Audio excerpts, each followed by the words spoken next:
Banyarwanda banyarwandakazi namwe inshuti z'u Rwanda, bakristo bavandimwe mbanje kubaramutsa. Kristo Yezu akuzwe. Muri kumwe n'umuvandimwe wanyu Bizimungu de Gonzague, umwanditsi w'amateka, umushakashatsi ku mihango, umutongero n'imitsindo. Ndagira ngo ngire icyo mbwira abanyumva ku ngingo twasubitse ubushize ivuga ngo u Rwanda, urutambiro rw'amahanga yose y'isi. U Rwanda, urumuri rw'amahanga. Abanyarwanda benshi ndetse n'abanyamahanga bumvise kandi bazi neza ko u Rwanda rwatuwe Kristo umwami, bikozwe n'umwami wabo Mutara wa gatatu Rudahigwa Charles Pierre. Ibibazo byibazwa uyu munsi ni ukumenya ngo ese Kristo ko bamutuye u Rwanda n'abanyarwanda azabimaza iki?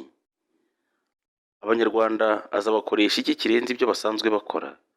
Ese abanyarwanda bo bungutse iki? Ese iki gikorwa gihuriye na leta y'u Rwanda?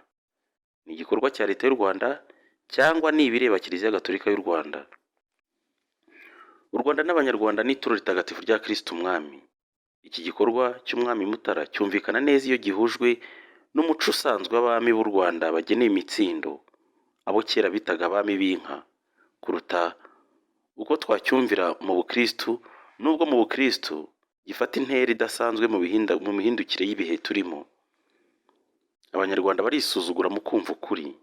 Ibi ngo barashaka kuzabibwirwa n'Abanyamerika, Abayapani cyangwa ngo Abayisiraheli. Abanyarwanda kimwe n'Abanyafurika bagenzi babo bishyizemo ko ibikozwe n'Abanyaburayi cyangwa Abanyamerika ari byo bifite agaciro. Ndagira ngo ngire icyo mbwira abanteze amatwi, cyane cyane abakristo mu madini n'amatorero atandukanye mu Rwanda. Ngire icyo mbwira abashinzwe Abanyarwanda muri rusange. Abakristo b'i Rwanda ntabwo bizabakundira kwitandukanya na politiki y'igihugu bigendeye ku mabwiriza basanganywe. U Rwanda ni igihugu gikwiye kugira umwihariko kuri politiki n'iyobokamana bikagira aho bihurira, cyane cyane aho bishoboka. Abihaye Imana bakagira abarayiki babahagararira mu nzego za leta zishyiraho amategeko y'igihugu. Abanyarwanda twemera rwose ko dufite amateka adutandukanya n'andi maleta y'ahandi, kuko u Rwanda ni ituro ritagatifu rya Kristo umwami. Ibyo bikaruhindurira icyerekezo mu nzira zombi, iyobokamana na politiki. Birumvikana ko iyobokamana na politiki aho bishobotse byahuzwa. Abakristo basobanukiwe neza iby'agaciro k'imihango bemera rwose ko amahano yagwiriye igihugu cyacu cy'u Rwanda ari ukudaha agaciro ibintu bimwe na bimwe, icyo bita mu Gifaransa ngo manque de rigueur spirituelle.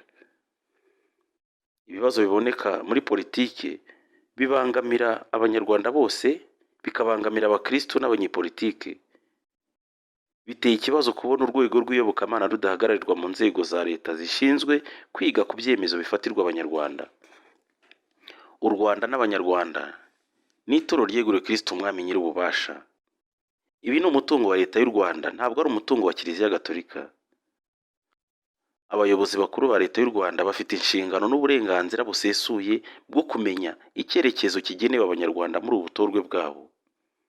U Rwanda, urutambiro rwa Kristo umwami, aritari y'amahanga yose, urumuri rw'amahanga. Kristo umwami, umusaseredoti mukuru w'isezerano rishya dufite uyu munsi, ntabwo yabona ubutaka bungana n'u Rwanda n'akarere kose muri rusange ngo areke kuhakorera umurimo ashinzwe w'ubuherezabitambo.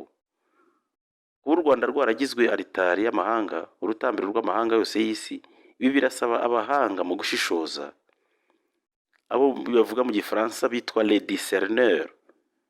Uretse ko bitari n'igitangaza, bihita byumvikana ku muherezabitambo mukuru w'isezerano rishya rishingiye ku maraso ye, Kristo umwami. Kubaza ngo inyungu ni iyihe? Icyo kibazo ni cyiza ariko kandi kiranasekeje.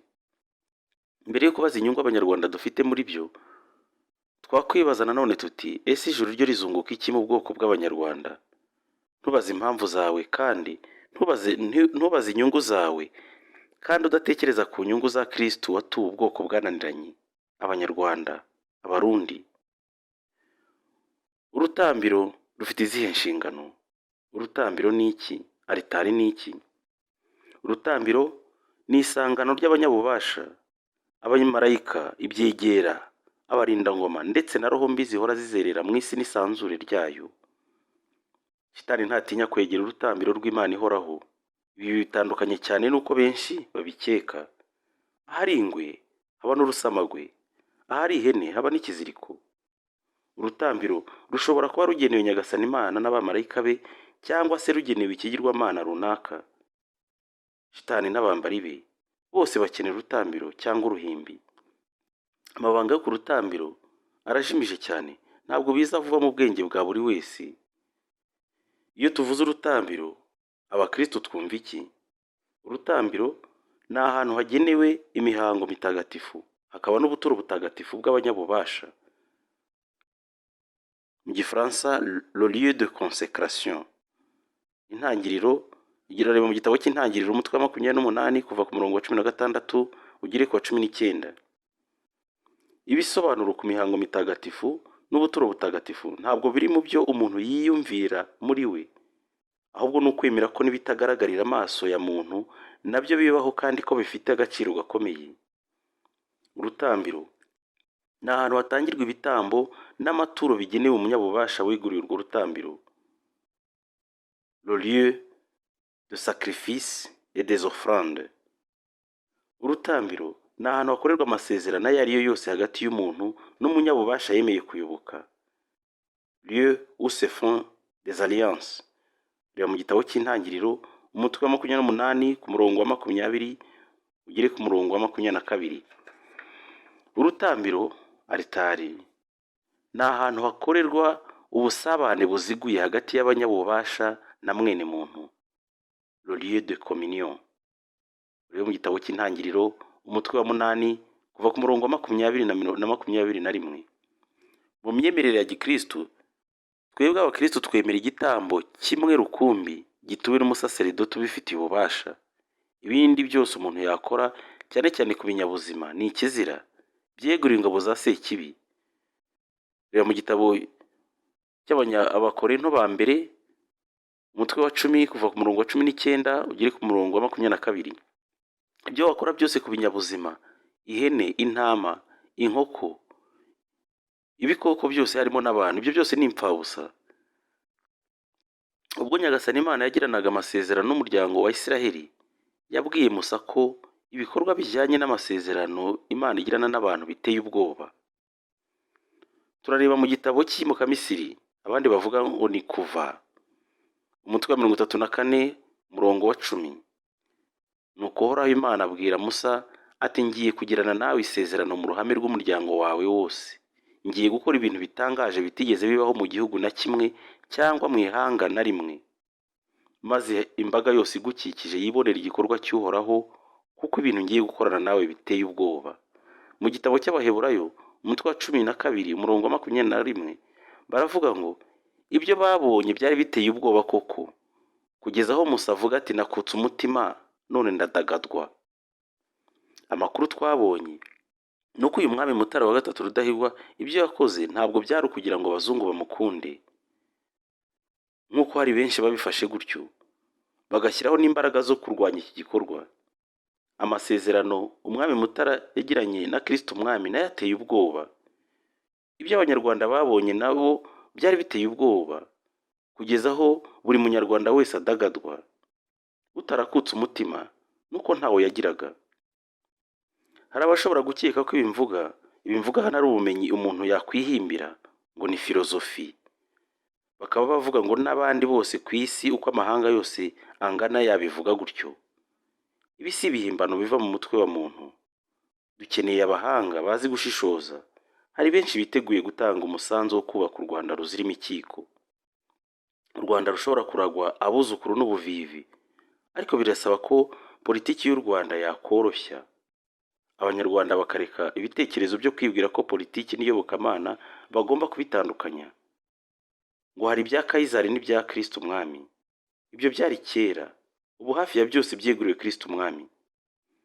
Nibyo koko, ariko birasaba ubwenge bufatika, dore ko imvugo politike yafashe isura y'ibintu bitumvikana.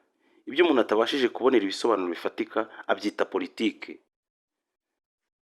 Abakristo reka mbabaze, ubwo koko abakristo nimukomeza kwitandukanya na politiki y'igihugu, amaherezo azaba yahe?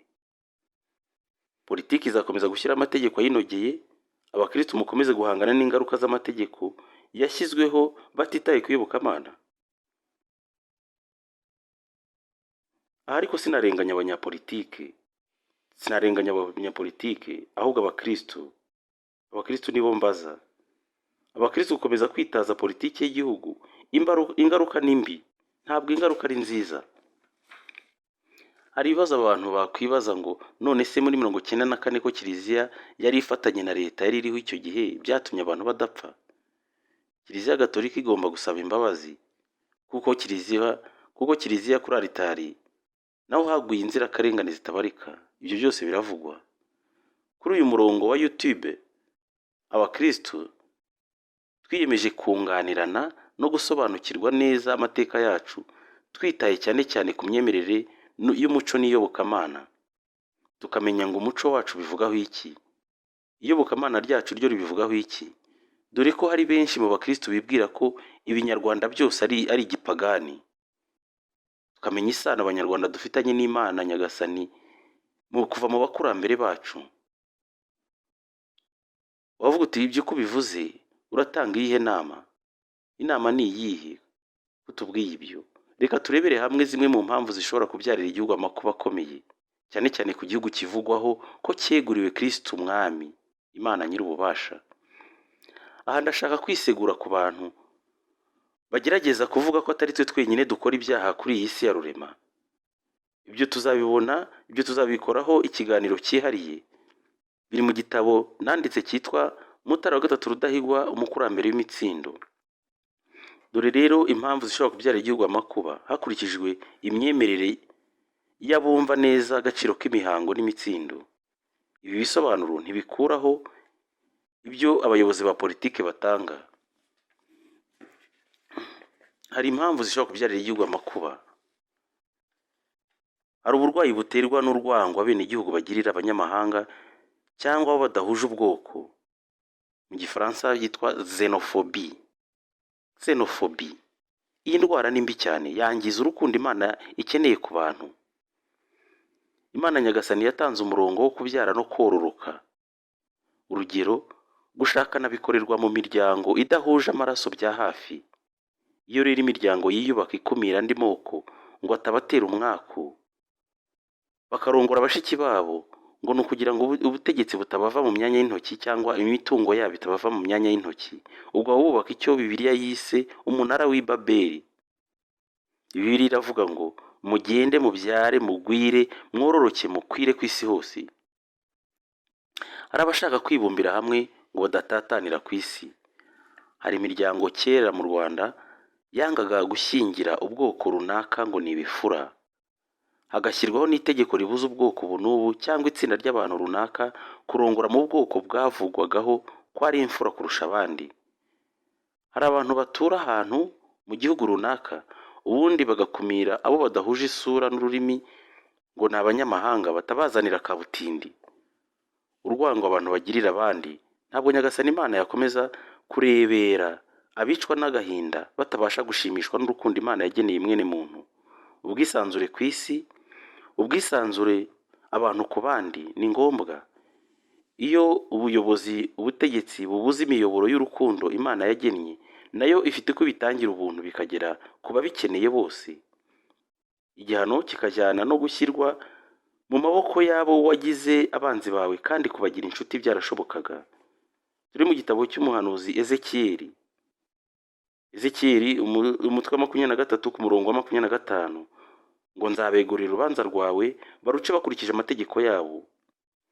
Nzabakugabiza mbitewe n'ishyari ngufitiye, bakurakarire baguca izuru n'amatwi, n'abawe barokotse mbatsembesha inkota. Bazakunyaga abahungu n'abakobwa, abacitse ku icumu batwikwe n'umuriro. Bazakwambura imitamirizo yawe, maze nsoze ntyo imyifatire yawe mibi. Dore nkugabije ibiganza by'abo wanze n'abo wazinutswe. Bazakwanga urunuka, bakunyage n'ibyo waruhiye byose, bagusige amaramasa. Biri mu gitabo cy'umuhanuzi Ezekiyeli, umutwe wa 23 ku murongo wa 25. Turebe icya kabiri gishobora gukura igihugu amakuba. Hari gushyira abantu bose ku cyita rusange kimwe. mu gifaransa icyo bita esprit de généralisme, kwibeshya ko abantu bose bashobora guhurira ku mico imwe. Nyamara ariko kandi biranashoboka ko umuntu umwe ashobora kubyirukana imico ye yihariye. Kutavugisha ukuri kuri iki kibazo bituma abantu bamwe bibeshya ku bandi. Niba abantu badahuje ubwoko, ntibahuje n'imico. Aha ni naho abantu bamwe bibwira ko icyaha cy'umuntu umwe kibazwa umuryango we wose cyangwa ubwoko bwe bwose. Icyaha ni gatozi, bitandukanye no kukibariza ku bwoko bwe. Kera iyo umuntu yakoraga icyaha gikomeye byatumaga atangwa akicwa n'abe bose bakarimburwa. Ese uyu munsi hari ababibona gutyo? Byaba ari agatereranzamba. Icya gatatu, hari amaraso y'abantu bishwe atabaza Imana. Amaraso ni mabi cyane. Amaraso yamenetse ku butaka bw'igihugu runaka ahora atabaza Imana Nyagasani. Muri Bibiliya haranditse ngo ntimuzanduze igihugu muzaba murimo, kuko rero amaraso ni ikintu cyanduza igihugu, kandi ntawe ushobora guhanagura amaraso yamenetse mu gihugu adakoresheje ayo wayakimennyemo. Ntimuzanduze igihugu mutuyemo, biri mu gitabo cy'ibarura, abandi bavuga ngo ni kubara, umutwe wa 35 kuva ku murongo wa 33 na 34. Urugero hano natanga hari ugukuramo inda. Ikibazo cyugarije isi muri iki gihe ni uburenganzira bwinjiye mu bantu, uburenganzira n'amategeko bitumvikana. Ikibazo cyugarije isi muri iki gihe ni impinja zicwa kandi zatumwe kuvuka hano ku isi, zifite ubutumwa zigomba kurangiza. Iyo umuntu yitegereje neza ibibera hano ku isi, impfu zihari hafi 75% by'abava hano ku isi baba bishwe na bagenzi babo hano ku isi. Icyo ni ikibazo kirebana n'amasengesho abacu batashye batuvugira iyo bageze mu ijuru. Turebe ikindi kibazo, ikindi ingingo ya 4. Hari ukuvukira mu muvumo. Abana bavukira mu nzira y'umuvumo bavukira impande y'isakaramento riba ryatanzwe. Niba akana karahawe isakaramento ry'ubusaseridoti ndetse bikagera ku rwego rwa musenyeri cyangwa ku rwego rwisumbuye, nyuma ukumva ngo yabyaye abana ku ruhande, uwo ni umuvumo ku gihugu, ni umuvumo ku muryango. Abantu benshi bateje amakuba hano ku isi yacu ni abana bavutse mu buryo nk'ubwo. Hari benshi bakeka ko kubyarana na padiri cyangwa kubyarana na musenyeri ngo ari umugisha, ngo Imana ibihe umugisha. Hari abakeka ko kubyarana na masero mubikira Imana ibihe umugisha. Abantu benshi noneho ni igiteye agahinda kuri ubu. Abantu bimwe bavuga bagakeka ko kubandwa byari byiza, ngo kera abantu bakibandwa nta byago byigeze bitera ku isi. None se ubizi ute ko n'ibyago duhura nabyo uyu munsi biba bitarakuruwe n'abakurambere bacu babandwaga? Reka dufate urugero kuri iyi mandwa Nyabirungu. Nyabirungu ni umwana Ryangombe yabyaranye na nyina. Kubandwa Nyabirungu ni ugusigwa na nyoko wakubyaye amavuta y'abashakanye, cyangwa ukayahabwa na nyoko bukwe wagushyingiye. Kubandwa Nyabirungu byari bifite igisobanuro cyihariye, kuko banzwe Nyabirungu aba yabaye undi muntu. Nta miziro yindi imuhangara, nta nkuba yamukubitaga, nta muzimu wundi umuhangara. Abene Nyabirungu nibo bari abakuru b'imihango yuzuye umudubwe washoboraga kubangamira indagu mu nzira z'ubwiru. Mu Rwanda rero benshi babanzwe iyo mandwa mu rwego rwo gukurura ibyo bitaga umugisha, kandi ari umuvumo ku gihugu cyose. Bene abo bana iyo bakuze bakagira amahirwe yo kwicara ku ntebe y'ubuyobozi, ni akaga gakomeye ku baturage bose no kuri iyi si yacu muri rusange.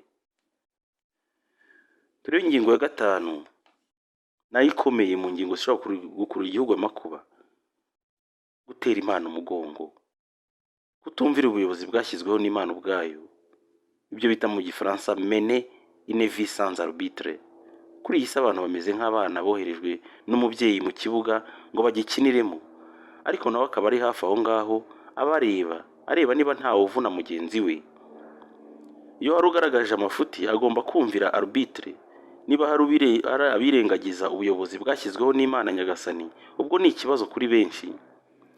Icyo cyaha cyo gutera Imana umugongo cyakubise hasi Abayisiraheli inshuro nyinshi. Kutumva iby'Imana ivuga tugakora ibyo twishakiye, kubaha Imana ku rurimi gusa kandi mu mutima hari ibindi. Turi mu gitabo cy'umuhanuzi Izayi ngo uyu muryango unyubahisha ururimi gusa, bakampesha ikuza iminwa misa, ariko umutima wabo ukaba kure yanjye. Icyubahiro bampa ni icyahimbwe n'abantu, kimeze nk'isomo bigishijwe. Nicyo gitumye ngiye gukomeza kubera urujijo, ku buryo ubuhanga bw'abahanga babo buzazima n'ubwenge bw'abanyabwenge bwabo bukajijwa. Biri mu gitabo cy'umuhanuzi Izayi umutwe wa 29 ku murongo wa 13 kugera ku murongo wa 14. Nyagasani Imana arakwereka ibyo ukwiye gukurikiza, nyuma wo ukihimbira ibyawe. Ingero ni nyinshi, ariko reka turebe ku rugero rumwe yenda twavuga ku bwisanzure bw'amadini. Kuba u Rwanda rwaratuye Kristo Umwami byarushyizwe mu rundi rwego rusumbye uko umuntu usanzwe yarutekerezaho. Kuba u Rwanda ari itorero ritagatifu bihita byumvikana ko ari urutambiro rwa Kristo Umwami. Abafite ubumenyi n'ubuhanga mu bumenyi mayobera bazaduhishurira byinshi kandi bazatubwira uko ubu bwisanzure bw'amadini bwakorwa. Gushinga idini ntibivuga ngo urishinze aba afite amafaranga yo gushora no kubaka amazu meza agezweho n'urutambiro ruryoheye amaso, kugura indangururamajwi zigezweho n'intebe nziza n'amatapi. Gushinga amadini ntabwo ari ubushake bwa politiki no guhanga udushya, ibyo abanyapolitiki biyita mu ndimi z'amahanga innovation. Gushinga amadini ntabwo ari inzira y'ubucuruzi no gushaka kwitwa icyamamare. Mu mategeko y'Imana avuga ngo ntuzavuge izina ry'Imana mu manjwe. Amasomo yigishwa mu ishuri biragoye kwemeza ko yatanga uburenganzira bwo gushinga amadini, cyane cyane ku gihugu cyacu cy'u Rwanda, cyane ko gifite umwihariko udasanzwe muri gahunda z'ibihe by'abatuye isi. Hari amasomo ya teolojiya koko ashobora guhuza umuntu n'Imana, ariko hari ibindi biza ari nk'amayobera bitigwa mu ishuri. Kuba hari abasenga bakirukana roho mbi ni byiza nabyo, ariko si igikorwa cyo kwishimirwa. Hari abasenga ngo bakaba bashobora no kuzura abapfuye. Ibyo ni byo kwamaganwa, si byo gukinishwa, si byo gushyigikirwa. Umukristo nk'umwana w'Imana asaba ikintu mu gihe cyacyo, kandi asabwe guha amahoro abantu Imana yahamagaye batabarutse. Turebe ku ngingo ya 6 ishobora gukurura igihugu amakuba. Nanone hari igihe Imana iba yiyemeje kuvugurura ibirango by'ubutegetsi bitewe n'impamvu runaka. Urugero, kuvugurura ibyubahiro by'agakabyo. Hari ibyubahiro by'agakabyo. Hari abayobozi bamara kunigwa n'ibyubahiro bakibagirwa abo bayobora, kugeza aho batangira kubabonamo abatera seseme mu maso yabo. Umuturage yakwifuza no gusuhuza umuyobozi we, meya, executive cyangwa undi muntu wese umuyobora, undi akabibonamo agasuzuguro. Gusuhuza abantu bigasa no gutoba imyanda. Abanyarwanda bati ubyinira umwami utagushaka akakwita umusazi. Abayobozi batagirira urukundo abo bayobora. None se Imana yakwemera abayobozi bica urubozo abo bashinzwe? Abayobozi baterwa iseseme nabo bayobora? Kuvugurura ibirango by'ubutegetsi harimo no guhoza intimba y'abanyakamwe. Abayobozi bashyira intimba mu bo bayobora. Amarira menshi y'abanyakamwe b'insuzugurwa bahezwa ku byiza bakamburwa n'uburenganzira bwabo kugeza ku burenganzira bw'urukundo.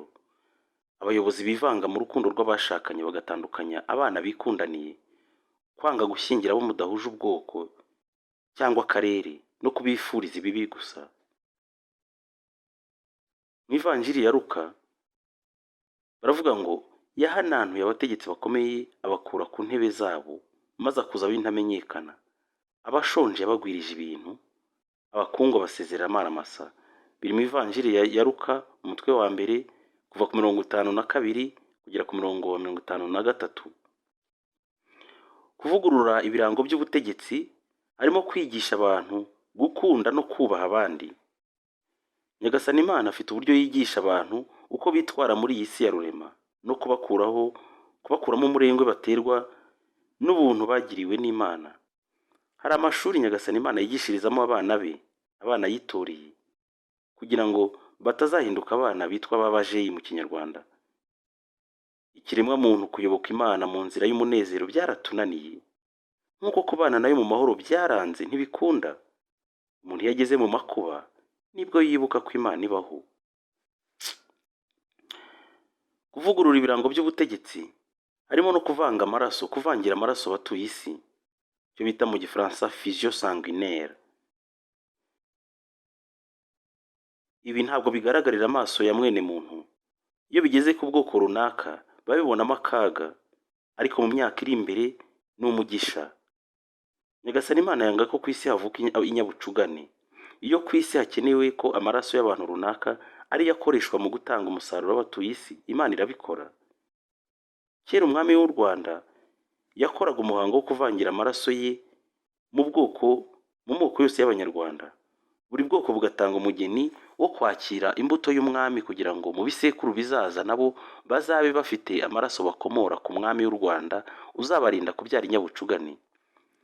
Ibyo bigakorwa mu muhango w'inzira y'amapfizi, umuhango w'inzira y'umuganura, umuhango w'inzira y'ishora. Buri bwoko hafi amoko 8 ni amoko 8 y'ibibanda. Hakaza umukobwa w'Abega, umukobwa w'Abakono, umukobwa wo mu Baha, uwo mu Bagesera, uwo mu Batsobe, uwo mu Bene Mugunga, uwo mu Bene Munyiga, hakaza n'umukobwa wo mu Bene Cyambwe. Bose bakaza ari 8. Dore agace k'ubwiru kabivuga muri la royauté sacrée. Indamutsi karamutsa, ingoma z'ingabe zigataha, umwami akabuganiriza babageni be bose abanjirije nyina w'umwana we uzima. Biri mu gitabo la royauté sacrée. Ubwoko bw'Abanyarwanda muri ibi bihe bushobora kuba bwarahawe umugisha ari bagenewe gutanga amaraso kuri iyi si, nk'uko Abayisiraheli babikoze mu myaka 3500 yashize. Kuri iyi si rero ni bake cyane baba badafitanye isano n'Abayisiraheli, ni bake, ntiwanavuga ko hari n'uwo wabona. Ingingo ya 7 ishobora nayo kwibazwaho ni iyobera ry'umubabaro. Mu Gifaransa bavuga mystère de souffrance. Kubabarira. Nyagasani Imana ni rohonsa, ni umwuka, ntagira ibiganza nk'iby'abantu. Ntagira ibiganza ngo aratanga. Iyo akeneye gutanga akoresha abandi bantu bafite umubiri. Iyo ashatse kwisubiza ibye ndetse no guhana abantu nabwo akoresha abandi bantu bafite umubiri.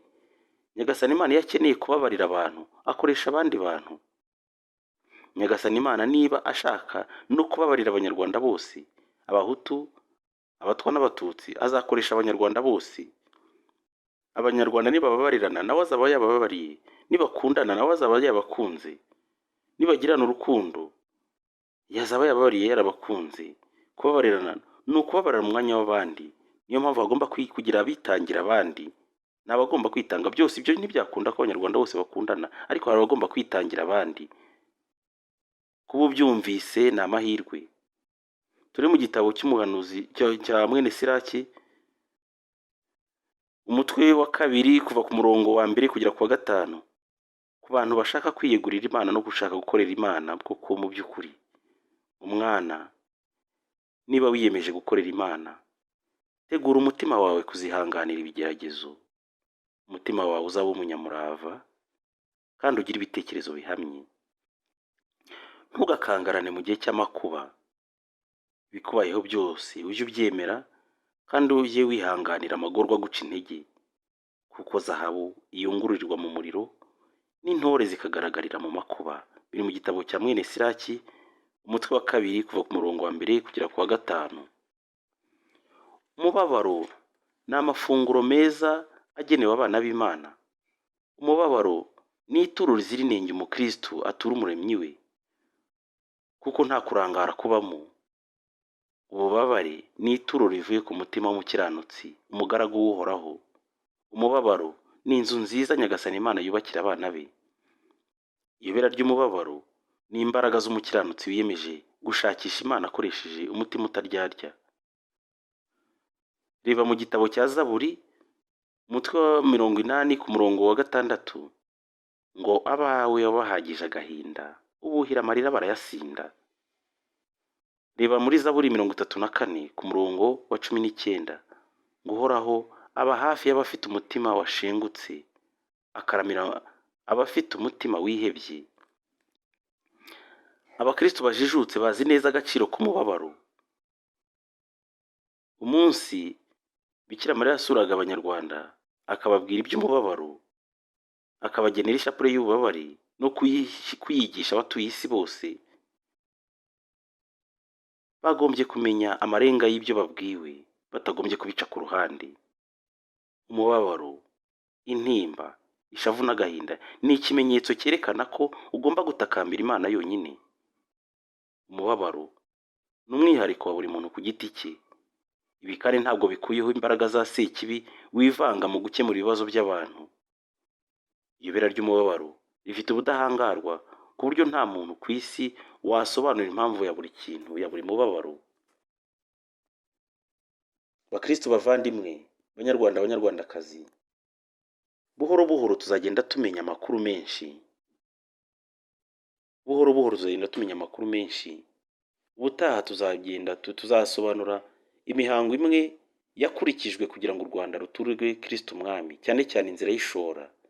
Tuzagerageza kuyisobanura buhoro buhoro kugira ngo tumenye amaherezo ya buri muntu nyarwanda n'amaherezo yacu. Murakoze, mwari kumwe n'umuvandimwe wanyu Bizimungu Aloys de Gonzague.